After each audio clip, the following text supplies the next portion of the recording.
Nate, your client interactions are too bespoke. We're implementing a more scalable engagement model. Brenda Kyle, our new head of wealth management, announced, her voice crisp. After 22 years meticulously building a practice at Veridian Capital Advisors, that was apparently my eulogy. My name is Nathaniel Holloway, Nate, to everyone who knew me more than a week. For over 2 decades, I hadn't just managed portfolios, I'd guided families, celebrated their triumphs and helped them weather storms. I didn't rely on flashy algorithms or mass emails.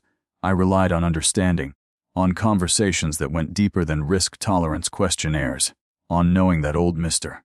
Henderson's rainy day fund was really for his granddaughter's ballet lessons. By last year, the assets under my direct advisement represented a significant portion of Veridian's Seattle branch revenue, a fact that seemed to escape notice until the quarterly AUM's assets under management reports hit the new leadership's desks. When Brenda arrived 6 months ago from some fintech startup, armed with jargon about synergistic client funnels and optimized advisory journeys, every meeting turned into a lecture on disruptive innovation.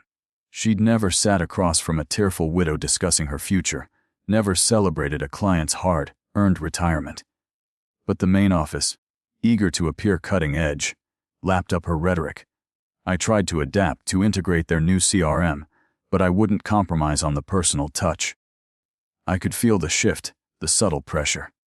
I was the guy who still sent handwritten condolence cards, who remembered birthdays without a system prompt. The summons on that gray Tuesday morning wasn't a surprise, just an inevitability. Her assistant, a young man named Mark, looked genuinely apologetic.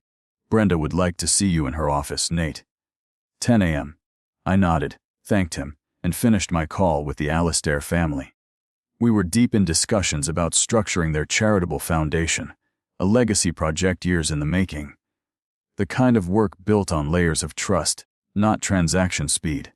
Brenda's office, once the warm wood-paneled space of my former mentor, was now all white gloss and brushed steel. A giant screen displayed shifting market graphics. She, Mark, and a stoic HR representative I vaguely recognized were waiting. I knew. Nate, thank you for your long service to Veridian. She began, her hands steepled. However, the firm is moving in a new strategic direction, and frankly, your methods, while historically effective, don't align with our forward-thinking, digitally driven approach. I listened, a strange calm settling over the initial sting. She spoke of efficiency, of standardized portfolios, of reaching a broader market through automated advice. Younger, more gel advisors were what Veridian needed now, though she danced around the age part. 22 years, dismissed in under 20 minutes. I thanked her for the opportunity, a hollow phrase, and walked out. No arguments, no pleas. What Brenda, in her quest for scalable efficiency, failed to grasp was that in wealth management, especially with the multi-generational clients who formed the bedrock of our practice, trust wasn't a data point. It was earned, year by painstaking year. I cleared my desk while most of the team was at a mandatory webinar on the new AI advisor tool. Just a few personal effects, a picture of my wife Sarah, and our kids, a couple of worn books on market history. Dignity, I told myself, was the only currency left. But in the parking garage the weight hit me. My phone, silent until then, lit up. 3 missed calls from Mrs. Abigail Thornton, one of my oldest and dearest clients. She'd heard. She always heard. I'd joined Veridian, then a much smaller, regional firm called Pacific Trust Securities, straight out of business school. Old man Hemlock, the founder, had hired me himself. Son, he'd rumbled, his office smelling of pipe tobacco and old leather. Numbers are easy. People are hard. Remember who you're working for. It's their dreams, their security. For the first 5 years I learned the ropes, not just the markets, but the families. I attended their kids' graduations, their anniversaries. I learned about their businesses, their philanthropic passions. This wasn't a strategy, it was just how you built lasting relationships, how you fulfilled your fiduciary duty in its truest sense. By the time Hemlock retired and the firm was acquired and rebranded as Veridian Capital Advisors, I was managing a substantial book of business. The new corporate owners were initially more interested in growth metrics, but my consistent performance and client retention kept me largely autonomous. The signs of trouble began long before Brenda Kyle's arrival. Subtly at first, about a year ago, the firm started pushing model portfolios, standardized asset allocation strategies that minimized individual advisor input. Then came the new communication protocols, more emails, fewer in-person meetings encouraged, all under the guise of efficiency. My detailed financial planning sessions, often running hours to truly understand a client's nuanced goals, were flagged in internal reports as exceeding time allocation benchmarks. That was the first real sting. About 8 months ago, a new directive mandated that all client interactions be logged into a complex CRM system, with specific metrics for digital engagement. My handwritten notes and long-standing personal check-ins were suddenly anachronistic. The third sign was when they started assigning junior advisors, fresh-faced in tech, adept but lacking deep experience, to co-manage some of my long-term accounts, ostensibly for mentorship, but really I suspected to transition relationships. My younger colleague, David, who I'd mentored, confessed his discomfort. "They're talking about segmenting clients, Nate," he'd told me nervously over coffee. "Hi, net worth go to Premier Digital Access, others get the automated service. It doesn't feel right. I should have been more proactive, but fighting a corporate mandate felt like tilting at windmills powered by buzzwords." The clash with Brenda Kyle was inevitable. The first major disagreement came during a strategy meeting about 3 months post her arrival. She proposed a firm-wide push for a new, aggressively managed tech fund, regardless of individual client risk tolerance. "This is where the growth is, people," she'd declared, tapping a slide full of hockey stick projections. I'd argued that many of my clients, particularly retirees like Mrs. Thornton, were focused on capital preservation and steady income, not chasing volatile trends. My input was noted with a tight smile and then ignored. The second conflict point was the rollout of Finbot, Veridian's new AI-driven advisory tool. While I saw its potential for basic queries, Brenda envisioned it replacing significant human interaction. "It's about democratizing advice," she'd said. I countered that true financial advice, especially for complex estates or sensitive family situations, required empathy and judgment an algorithm couldn't replicate. I was labeled a Luddite, resistant to progress. The decisive event, the one that sealed my fate, involved Mrs. Thornton. She was 83, a widow, and her portfolio, built over decades of careful saving and my conservative stewardship, was her lifeline. Brenda's new directive was to optimize all portfolios towards Veridian's approved growth models. Despite my written objections and a heated discussion where I cited Mrs. Thornton's specific, documented low risk tolerance, a junior advisor, following protocol, initiated a significant rebalancing of her assets into more aggressive, tech-heavy positions. Mrs. Thornton called me utterly distressed after seeing her normally stable portfolio take a sharp, unfamiliar dip during a minor market correction. "Nate, what's happening? This isn't what we planned." My subsequent furious meeting with Brenda was short.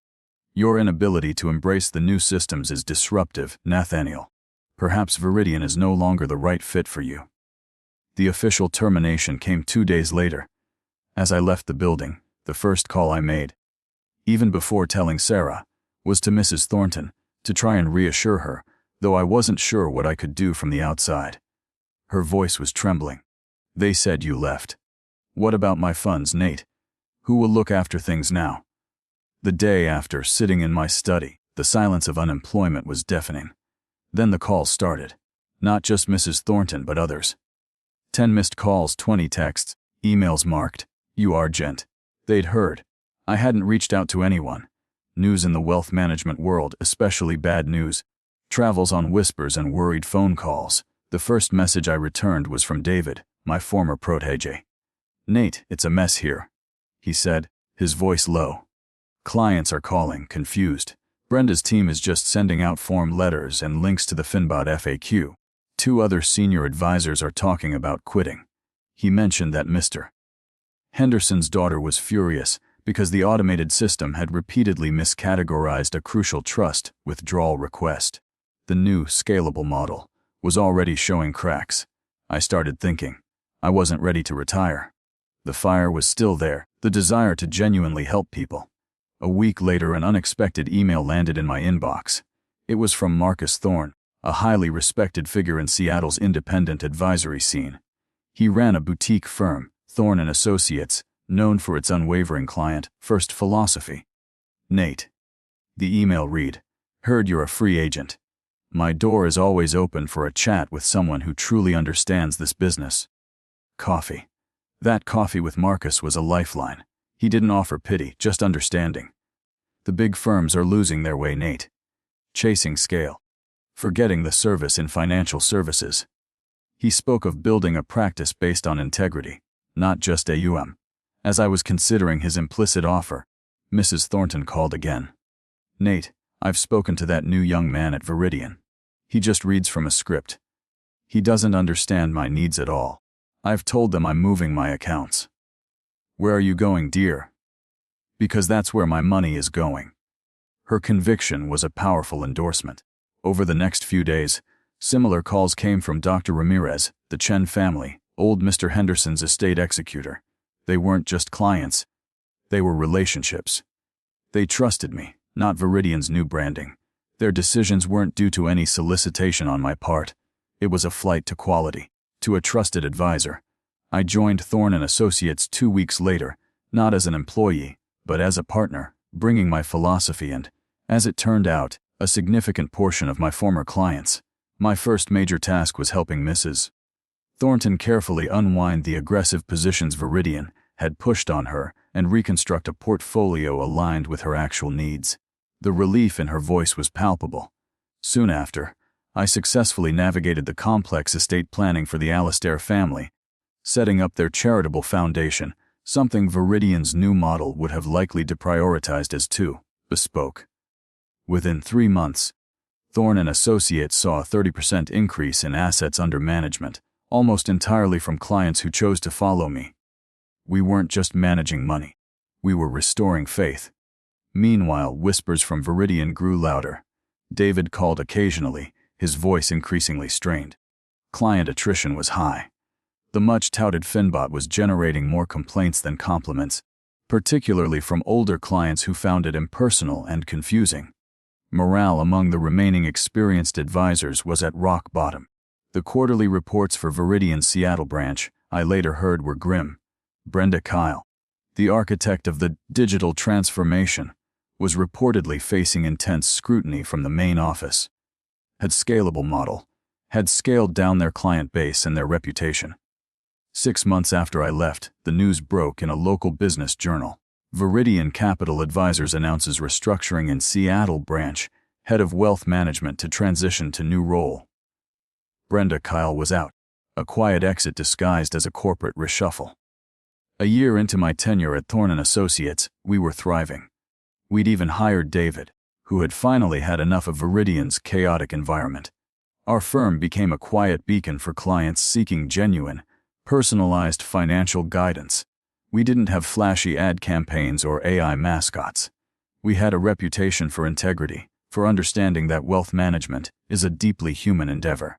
Our success even got a small feature in a national trade publication, highlighting our client-centric approach as a refreshing counterpoint to the industry's aggressive tech push. It wasn't a revolution, just a return to fundamental principles. Sitting in my office at Thorne & Associates, a comfortable space filled with books and a few carefully chosen pieces of local art, I felt a sense of peace I hadn't realized I'd lost. The view overlooked Puget Sound, a calm expanse of water. Sarah had commented that I seemed lighter, more myself than I had in years. The anger and frustration of being dismissed had long faded, replaced by a quiet gratitude. Sometimes, the greatest opportunities are disguised as setbacks. Losing that job forced me to rediscover what truly mattered in my professional life, not the corporate ladder or the latest buzzword, but the enduring power of trust, the profound satisfaction of helping others secure their future, and the quiet confidence that comes from knowing your core value isn't obsolete, just temporarily undervalued by those who can't see beyond the spreadsheet. The market, in its own way, always finds true north.